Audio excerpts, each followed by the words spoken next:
revisamos algunos términos legales que deben tomar las empresas muy en cuenta por este tema del coronavirus. Lo vemos con nuestra entrevistada, así que acompáñame.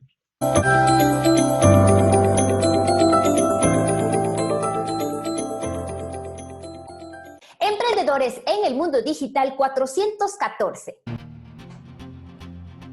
Hola, hola, ¿qué tal? Nuevamente bienvenidos al podcast, al programa de Emprendedores en el Mundo Digital, el podcast en el que hablamos sobre el mundo del emprendimiento, ese apasionante marketing, las imprescindibles ventas para emprender y claro, cómo organizarse entre ser un emprendedor o un negocio que lanza un nuevo proyecto, un nuevo servicio y claro, se apasiona a través de investigación de mercado, de análisis, de alianzas, de inversión, en fin, muchísimas cosas para que eso se consolide, ¿no es cierto?, en un negocio próspero y sostenible en el tiempo. Pues de eso se trata este video podcast que sacamos, ya saben, todos los días con mucha pasión, con mucho amor, entregándoles contenido de lunes a viernes a la 1 de la tarde. Y saben que sacamos en formato de audio y video.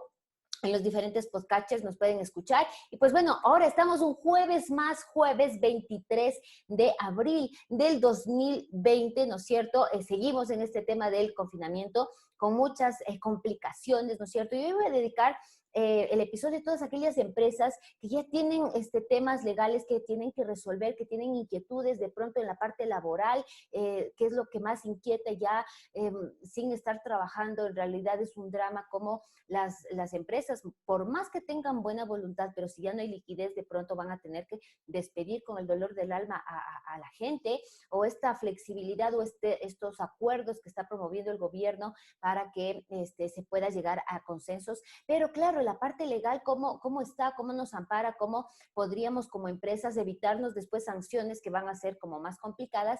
¿Por qué comento esto? Porque ahora la invitada de hoy es experta en estos temas y nos va a dar luces de cómo manejarlo. En todo caso, un tema muy apasionante, un programa muy divertido, sobre todo en el tema de que esto va a ser un conversatorio, de que no va a ser nada aburrido y que vamos a aprender muchísimo con mucho contenido de valor. En todo caso, ya saben también, antes de empezar con esta valiosa entrevista, pues les invito a que visiten la academia de katiaaman.com, el Netflix de los emprendedores, en el cual vamos a poder revisar cursos online para poder emprender.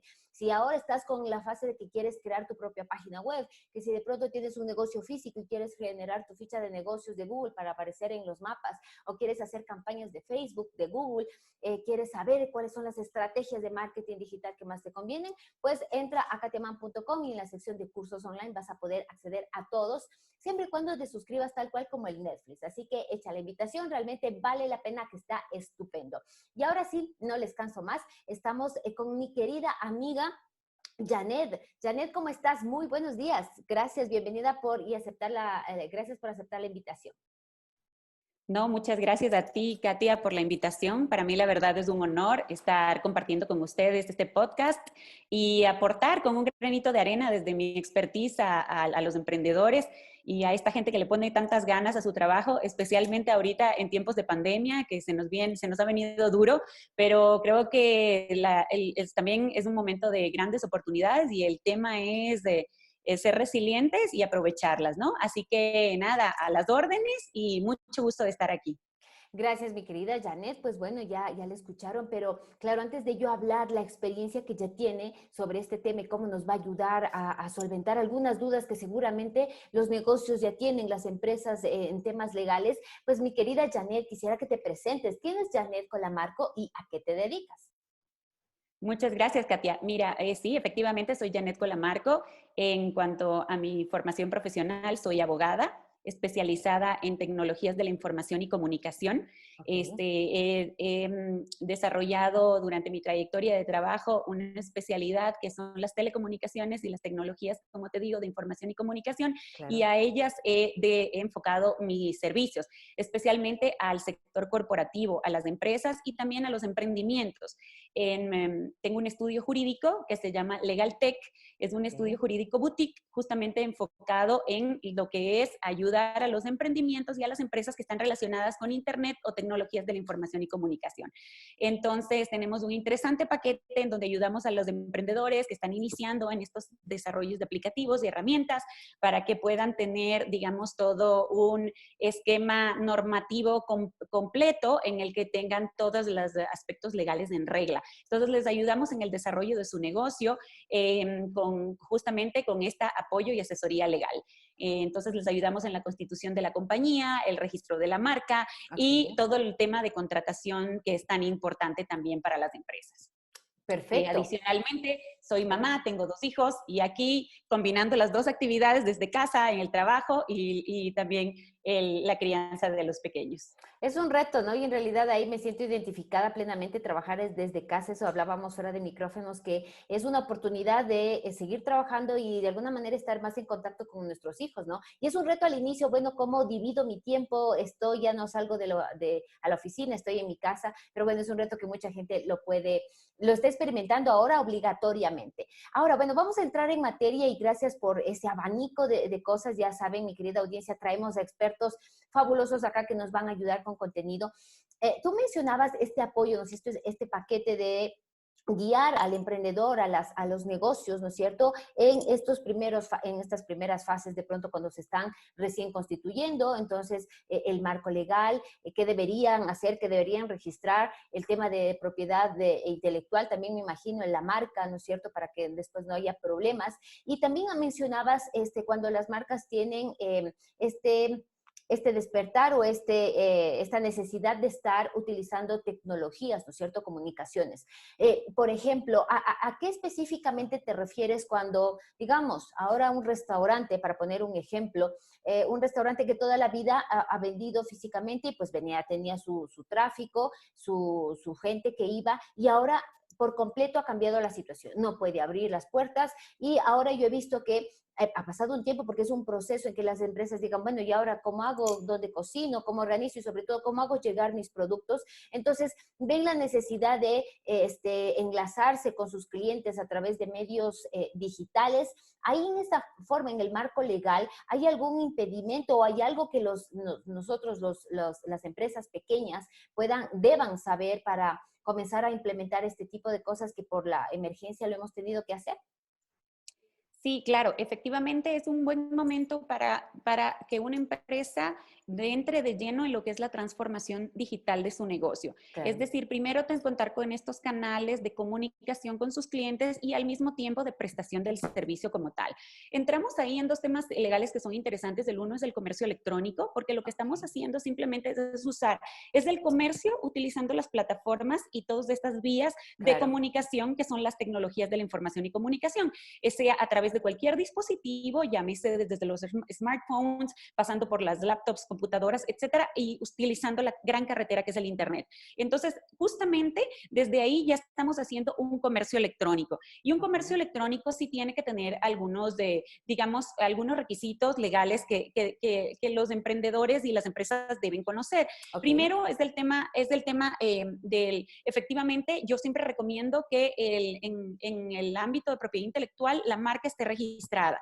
La marca esté registrada porque es un activo valioso. Nuestro negocio va adquiriendo prestigio a lo largo del tiempo y muchas veces no se les da la importancia que realmente tiene. Y luego, cuando otra persona utiliza ese nombre, ahí es cuando vemos que debimos haber realmente invertido y efectuado este registro para contar con ese nombre a nosotros tener esa titularidad sobre ese nombre. Que resulta ser un activo muy valioso para la empresa. Claro, es un activo intangible de alguna manera, ¿no es cierto? Ahora, hablando de inversiones, tú has mencionado claramente que todos deberíamos pensar en registrar la marca. Aproximadamente un negocio promedio, una pyme, ¿cuánto tiene que invertir para hacer el registro de marca? Aproximadamente.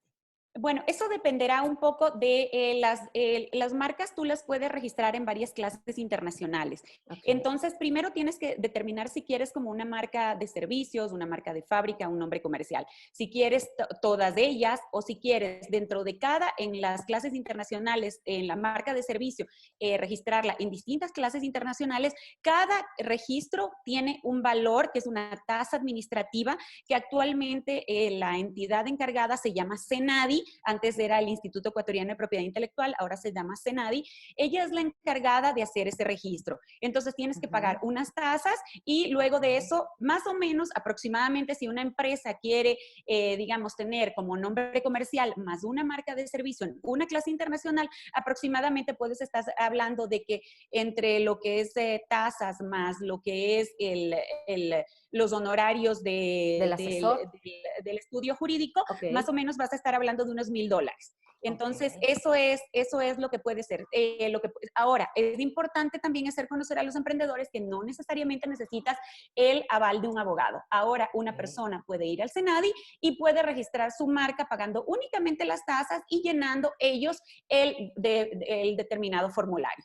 ¿Cuándo se precisa más ahora de la intervención de un abogado? Cuando hay algún litigio sobre la marca. Ahí sí es recomendable y de hecho es necesario contar con los servicios de un profesional. Perfecto, entonces nos queda clarísimo que es algo importante apenas la empresa ya vaya trabajando, que tome en cuenta este tema de registro de marca para después evitarnos problemas de plagio y todo. Y entiendo que ahí sí, como tú decías, si es que hay este tema de registrar la marca y hay un litigio, ahí sí necesitamos de un abogado. ¿Cuál sería el siguiente paso? El primero, bueno, hemos dicho registro de marca, muy importante tomarlo en cuenta como empresa. Después, ¿qué podríamos mencionar? Correcto. Otro tema que es importante es que si nosotros vamos a desarrollar algún aplicativo o una plataforma, es importante conocer también el marco jurídico del derecho a la protección de datos personales. ¿Por qué entro en esta materia? Si bien es cierto, Ecuador no tiene una ley actualmente sobre protección de datos personales, sí tenemos una norma constitucional que establece que es un derecho y es un derecho humano fundamental de las personas el conocer y disponer sobre su información personal. ¿Eso qué quiere decir? Si yo como un negocio estoy desarrollando una plataforma y voy a recabar información tuya, Katia, por ejemplo, entonces voy a requerir un tema que es un prerequisito indispensable, que es el consentimiento. Yo tengo que tener tu consentimiento para poder recabar esa información. Puede ser que lo haga digitalmente o puede ser que lo haga físicamente, pero debo de alguna manera recabar ese consentimiento.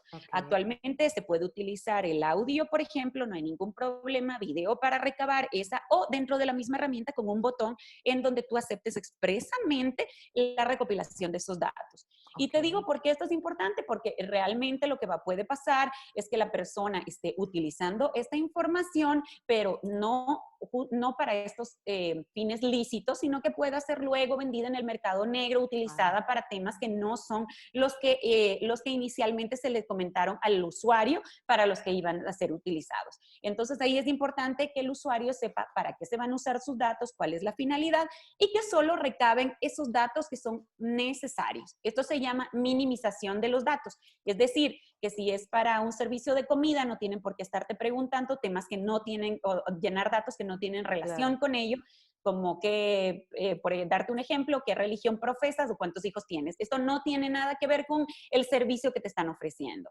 Claro.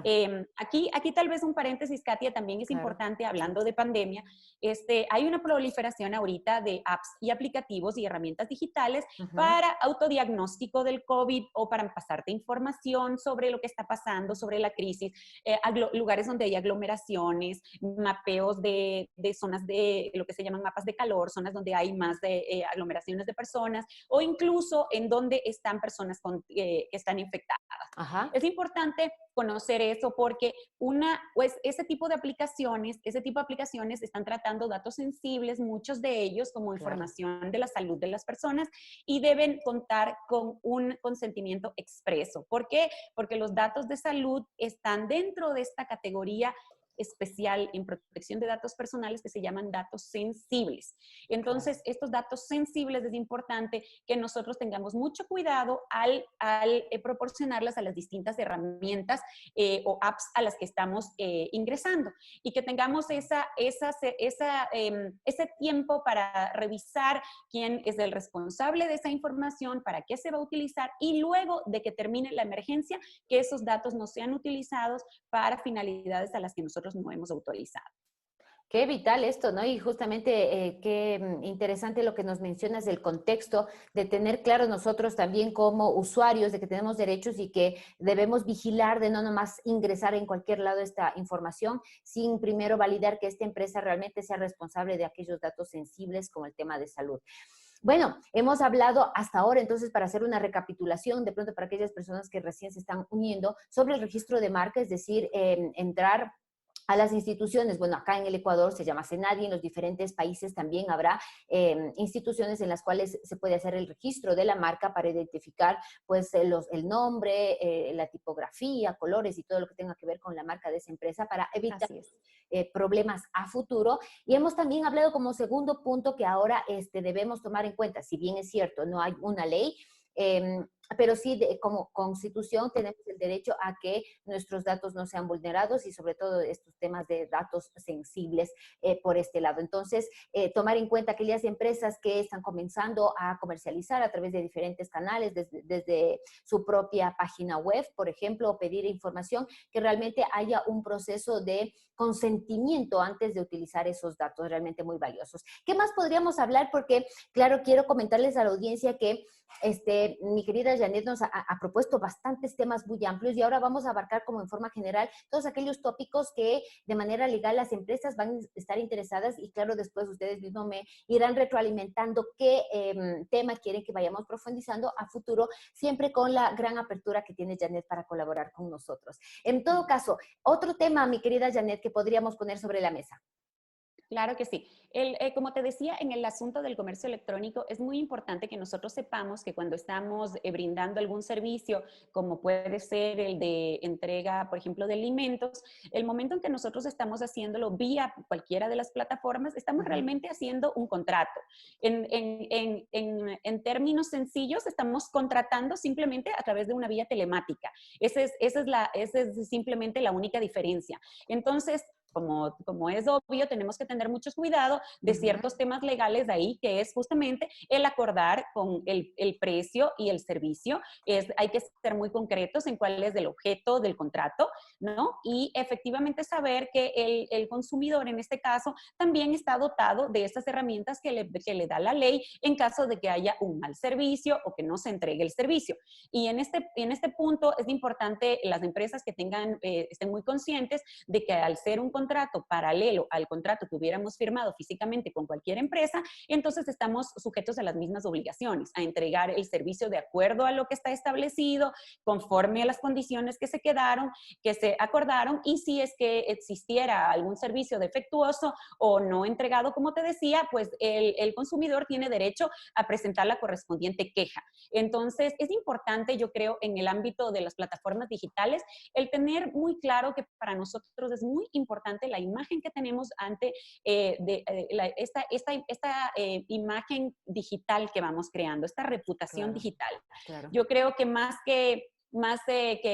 que tengamos una denuncia por parte de alguna autoridad por algún incumplimiento, a nosotros nos interesa realmente esa imagen con nuestros clientes y esa reputación comercial que debemos tener, especialmente a nivel digital. Todos sabemos que un cliente no satisfecho puede viralizar cualquier tipo de comunicación en las redes sociales y puede hacerle mucho daño a nuestro negocio. Entonces tenemos que ser muy responsables, muy conscientes de lo que estamos firmando. Es un contrato y por eso lleva la seriedad y la legalidad que esto implica. Ok, qué interesante también, ¿no? Es decir, tomar en cuenta que, si bien es cierto, es un contrato vía telemática, es parecido a un contrato físico, tiene las mismas obligaciones y derechos para ambas partes, ¿no es cierto? Entonces, tomar en cuenta que no es como tomarlo muy a la ligera, porque a la larga, como tú bien mencionas, en la parte digital, también debemos manejar muchísimo la confianza, la credibilidad de nuestros negocios, porque esto se replica. Un buen servicio, pues posiblemente te dirán gracias, pero a veces hasta ahí nomás, o de pronto una recomendación. Pero un servicio mal atendido, pues eso se propaga. Si esto no ocupen este servicio porque no funciona, es terrible. Ahora, bueno, me queda una inquietud y seguramente no podremos avanzar todos estos, como les decía, todos estos temas tan interesantes, pero me imagino que para el punto de cuando estamos ya generando un comercio electrónico, ¿no es cierto? Estamos utilizando aplicaciones, nuestra propia página web o posiblemente otros medios digitales. Esto aplica también, por ejemplo, si no hago a través de estas aplicaciones, por ejemplo, hablando de entrega a domicilio de paquetes como Globo y en fin, todas estas que han estado, si no ocupo, por ejemplo, la mensajería de Facebook desde mi fanpage. ¿Esto también se puede considerar como un contrato vía telemática? También, Katia, también todos los servicios que nosotros adquiramos a través de plataformas de Internet constituyen un contrato de carácter electrónico y entran dentro de la categoría de e-commerce. Entonces, Okay. en realidad tienes justamente las características de una contratación ordinaria, simplemente que a través de los mecanismos y las tecnologías de la información y comunicación. Ok. Eh, Evidentemente es más fácil ya dentro de un esquema, digamos, regulatorio, normativo, controlar a aquellos operadores que tienen, digamos, su domiciliación en el Ecuador, que cuando son plataformas como Facebook, Google y otras que no están domiciliados en el Ecuador. Ya me estoy refiriendo a la parte procesal. Va a ser mucho más fácil que tú puedas exigir el cumplimiento de este tipo digamos, de alguna falta de servicio a empresas que se encuentran domiciliadas en el Ecuador, sobre las que el Ecuador tiene completo potestad, que las plataformas que no se encuentran dentro del país. Sin embargo, a estas plataformas, como te indico, para ellos es tan importante la reputación que generalmente digamos, si hay alguna denuncia o una crítica, son canalizados a través de los canales que ellos han habilitado, porque justamente no es conveniente tampoco para ellos del perder la credibilidad y la confianza de quienes son sus usuarios. Ok. Ahora, en forma rápida, me imagino que si una empresa quiere cuidar o pulir este tema legal del comercio electrónico, de la protección de datos que habíamos hablado, ¿qué debería hacer la empresa? ¿Contratar al especialista para que le genere todo el marco legal y eso posiblemente ponerlo dentro de su página web o porque lastimosamente no todos los negocios tienen página web, en donde, ¿cómo ya el negocio como tal puede ya cubrirse de todo este tema? Sí requiere, en este punto, Katia, yo recomiendo siempre tener una asesoría legal en que te hablen de lo que se llama compliance normativo, que es el cumplimiento de todas las normas que las empresas tienen la obligación o el deber de observar cuando inician un negocio. Es importante asesorarse un poco en el sentido de que luego no vayan a ser justamente esos huecos y espacios en donde puedan haber luego complicaciones. Entonces, como te digo, es un tema de revisar el cumplimiento societario a nivel de todas las normas de compañías, por ejemplo, si es que eres un negocio constituido como una sociedad mercantil. Así, adicionalmente, tienes que cumplir todas las obligaciones que tienen que ver con el asunto laboral, seguridad social, impositivo, y tienes también que mirar estos temas que son mucho más direccionados a los temas de tecnología, que tiene que ver con protección de datos, con ciberseguridad y con el tema de comercio electrónico, como te decía.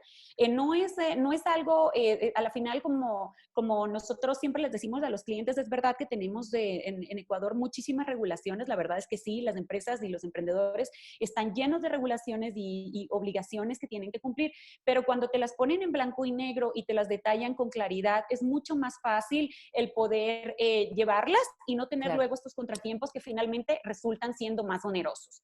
claro. Entonces creo que es así, básicamente lo que te digo son lo que tiene que cumplir un emprendedor cuando inicia, si es que se va a constituir como una sociedad mercantil, es el cumplir las normas societarias, las normas laborales, las normas de seguridad social, las normas tributarias, y después es el otro ámbito al que yo le llamo tecnologías de la información y comunicación, que tiene que ver con e-commerce, revisarlo e-commerce, revisar propiedad intelectual y revisar el tema de seguridad informática.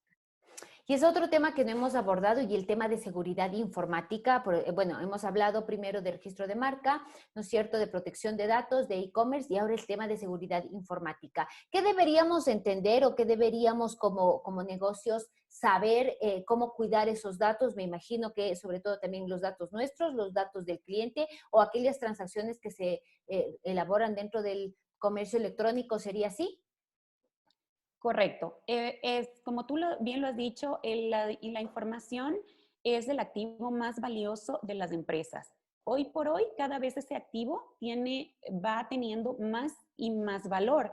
Y ahora lo estamos viendo mucho más en este tiempo de pandemia, en donde el trabajo se ha convertido en un teletrabajo, es decir, el trabajo que se realiza fuera de las instalaciones del empleador, en Claro. donde nuestro equipo de trabajo está utilizando mucha información de la empresa y a la que tenemos que tenerle mucho cuidado.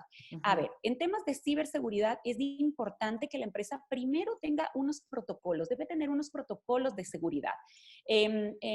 No solamente me refiero a los antivirus, que obviamente debe tener todo el tiempo y de manera permanente activos en Ujú. sus distintos equipos, sino también que debe tener esos acuerdos de confidencialidad, que aquí es muy importante, Katia, con sus equipos y colaboradores. Es decir, todas las personas que estén trabajando en la empresa deben firmar unos acuerdos de confidencialidad en donde se establezca que ellos no pueden de ninguna manera difundir la información, que deben tener cuidado en el uso y en el manejo de esa información y debe ser tratada como información reservada. Aquí es muy importante, Katia, porque en muchos casos en el teletrabajo, por las circunstancias, muchos equipos de trabajo están utilizando sus propios equipos personales para utilizar la información de la empresa, procesarlo o tratarla, y Ujú. eso no debería suceder y debería suceder solamente en un caso en el que haya un acuerdo con el empresario, con la empresa o con la persona que esté a cargo del cuidado de esa información, porque es muy fácil, ahorita estamos a merced de todos estos hackers y ciberataques, justamente porque saben que está muy vulnerables la información, puesto que generalmente en nuestros domicilios no tenemos todos los equipos con las seguridades que tiene una empresa. Entonces, en este sentido, es muy importante el manejo, como tú le decías, de la protección de los datos personales. Aquí un paréntesis, que los datos personales es toda información que concerniente a una persona natural o física, ¿no es cierto? Pero es que se trata de sus datos personales. Es toda información personal de una persona física o natural. Entonces, esos datos son los que tenemos que tenerles también mucho cuidado. Como te decía, si bien no hay una ley actualmente en el Ecuador, sí que tenemos regulaciones en distintas leyes que es de diversos sectores en el que se establece la obligación de cuidar de esa información y que no podemos difundirla sin el consentimiento de su titular. Así, por ejemplo, en telecomunicaciones hay muchísima normativa que regula el uso de esta información por parte, por ejemplo, de proveedores de Internet y de empresas que prestan servicios de telecomunicaciones. Entonces, como te decía, es un tema muy importante que las empresas deben proteger junto con sus empleados, porque si existe una brecha de seguridad, el responsable, es decir, la empresa, va a ser la que va a tener que responder ante una filtración de datos personales, por ejemplo, que haya sucedido en el domicilio de cualquiera de sus trabajadores. Entonces, Ujú. son temas legales muy importantes y que hay que considerarlos.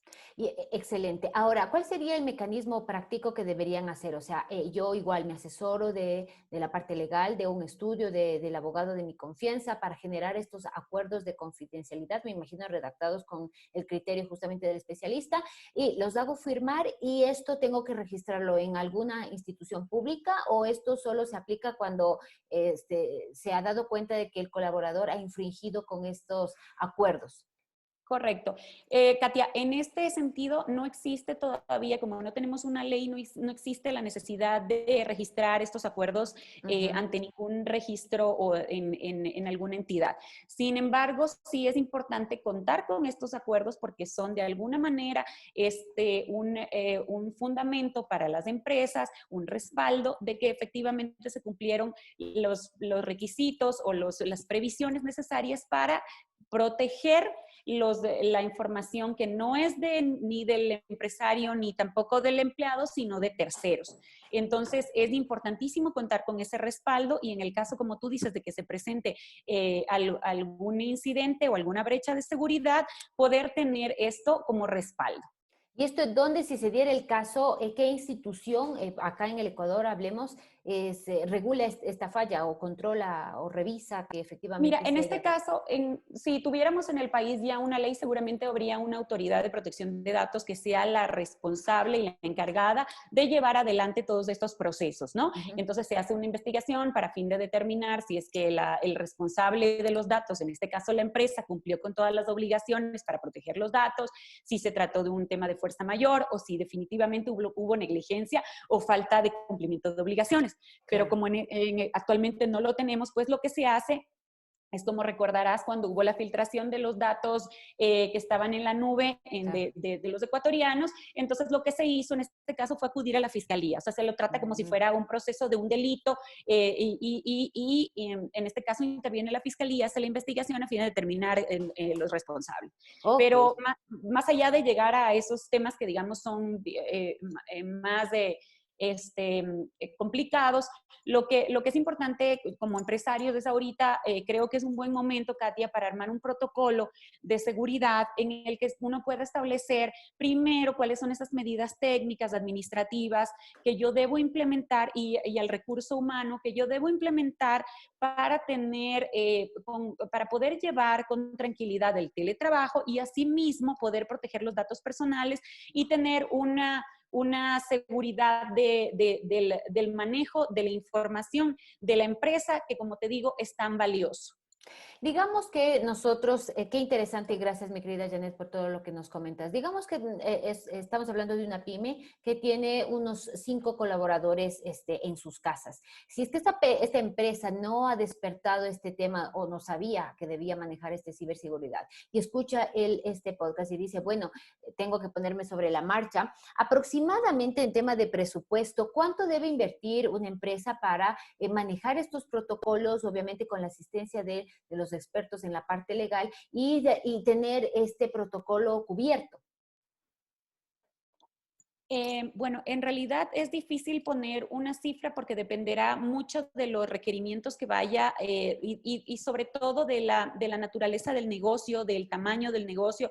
Pero si es que tú me dices una asesoría para Mm, tener, digamos, una hoja de ruta como tal, ujú. esto generalmente se maneja dentro de los honorarios de una consulta que manejan generalmente los estudios jurídicos. En nuestro caso, nosotros tenemos una primera approach que son esa consulta inicial para poder indicarles qué deberían hacer, por dónde empezar, un poquito Claro, abrirles el camino claro. porque en el tema de la adopción de medidas técnicas ya dependerá de las necesidades además cómo está el negocio y qué tamaño tiene el negocio, qué tan complejos son los datos que manejan. Y ahí hay una multiplicidad de opciones de medidas técnicas que pueden adoptar las empresas. Pero si me dices en la parte legal, como hoja de ruta, los honorarios corresponden a una prestación de una asesoría legal que en una primera o dos reuniones se puede aclarar Ok. con los clientes. Perfecto, clarísimo. Y creo que, bueno, no sé si nos falta algún tema, pero yo pensaría que deberíamos abordar muy rápidamente porque yo sí digo siempre, se nos va el tiempo es nuestro peor enemigo. Hablemos sobre el tema legal. Ahora, con los empleados en forma general, ¿qué podríamos hacer ahora si tenemos ya la crisis de pronto tomar la decisión de despedir o bajar el sueldo o no pagar un sueldo y replantear? ¿Hay algún mecanismo legal en cual las empresas puedan protegerse un poco sobre estas medidas posiblemente atípicas, pero que la situación la demanda? Sí, mira, el Ministerio de Trabajo ha emitido algunos acuerdos y resoluciones respecto a la emergencia en la que ha dotado de algunas opciones para las empresas justamente para poder afrontar esta crisis respecto al Ujú. recurso humano. Una de ellas ha sido la disminución de la carga horaria semanal de trabajo a 30 horas semanales, es decir, hay la posibilidad de reducir la carga horaria y por tanto baja también la remuneración en esa proporción. Adicionalmente, también se ha hablado de la licencia sin sueldo, que es un tema que se puede acordar con los trabajadores esto tiene que ser temporal, evidentemente, en donde justamente lo que se puede hacer es que el trabajador, si está de acuerdo, pues no reciba durante un mes esa remuneración y todo esto, como te digo, tiene una base que es el acuerdo de voluntades. Algunas empresas han optado por utilizar la fuerza mayor, aunque esto, te digo, Katia, está todavía en debate, puesto que no se ha determinado a través de la autoridad que esta sea una causal, que la pandemia sea una causal que pueda ser utilizada para la terminación del contrato de trabajo sin que se lo conciba como despido intempestivo. Otra opción que han tomado algunas empresas que ya se han visto en una dificultad muy grave es el tema del despido intempestivo, es decir, la terminación de la relación laboral y obviamente con todas las compensaciones de ley. El gobierno y a través de las autoridades del Ministerio de Trabajo han tratado de evitar a toda costa esta opción, es decir, que esta sea la última, porque justamente lo que no queremos es que la situación se agrave. Bueno, y ahorita, al momento, hay una ley que fue presentada a la Asamblea, en donde se están viendo algunas otras alternativas que se pueden digamos, optar para poder llevar la emergencia. Sin embargo, creo que lo más factible ahorita es tratar por todos los medios de utilizar aquellos mecanismos que pasen por el acuerdo de voluntades. Algunas empresas han llegado a acuerdos con los trabajadores para dar por terminada la relación laboral. Entonces, creo que ese es el mecanismo que hay que tratar en lo posible de que sea la como primera esa opción, ¿no es cierto? O sea, Sí, aquí bastante que sea esta negociación. primera opción, así es. Claro. Exacto, que sea la primera opción antes de llegar a estos casos que pues son más graves y que traen pues obviamente más preocupación a la ciudadanía. Claro, y sobre todo las cargas, ¿no? Si es que se considera un despido intempestivo, pues con todas las sanciones que esto implica. Mi querida Janet, mil gracias por todo este valioso, nos dejas con abrebocas realmente interesantes sobre las diferentes áreas, así que ya te emplazo para en oportunidades futuras vayamos de pronto sobre temas especiales, detallando un poco más. Ha sido de forma general todo lo que, los diferentes tópicos que podemos tener y que vigilar como empresarios, como pequeños negocios, sobre este tema legal para después no tener dificultades. Es mejor siempre en el tema legal prevenir antes que lamentar, ¿no es cierto? Eso será de ley. Ahora, mi querida Janet, ¿dónde te podemos conseguir sitio web, redes sociales, tu WhatsApp, lo que tú quieras dejarnos? Porque muy seguramente gente querrá compartir y conectar contigo. Claro que sí, muchas gracias, Katia, nuevamente por la invitación. La verdad, para mí es un gusto y cuenta conmigo para los próximos podcasts que necesites para hablar sobre estos temas que son de tanto interés para todos. Claro que sí, me pueden seguir en mi cuenta de Twitter, que es jcolamarco, estoy @jcolamarco, o en mi página, mi sitio web, que es www.legaltech.com.es.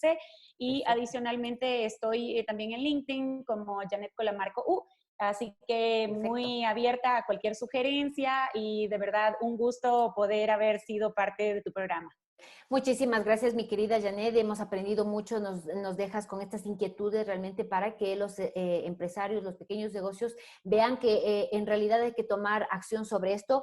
Como decía antes, es mejor prevenir que lamentar. Y con esto nos quedamos, pues, y mil gracias a toda la audiencia por escuchar el podcast en las diferentes plataformas, ya saben, en Spotify, en Google Podcast, en iVoox, en iTunes, en formato de audio y en formato de video en YouTube. Recordar que posiblemente desde ahora, o si no alcanzamos desde la próxima semana, haremos retransmisiones de estas valiosas entrevistas por Facebook Live los días martes y jueves a partir de las 5 de la tarde, así que estar muy atentos para las personas que por ahora no pudieron escuchar el audio o lo quieran ver en YouTube. Hay otra oportunidad que lo vamos a abrir por Facebook porque sí nos han pedido bastante. Así que mil gracias, mi querida Janet, que tengas un excelente día y nos vemos y nos escuchamos, ya saben, el día de mañana terminando la semana con un segmento de Equilibrio Emprendedor. Un abrazo. Chao, chao.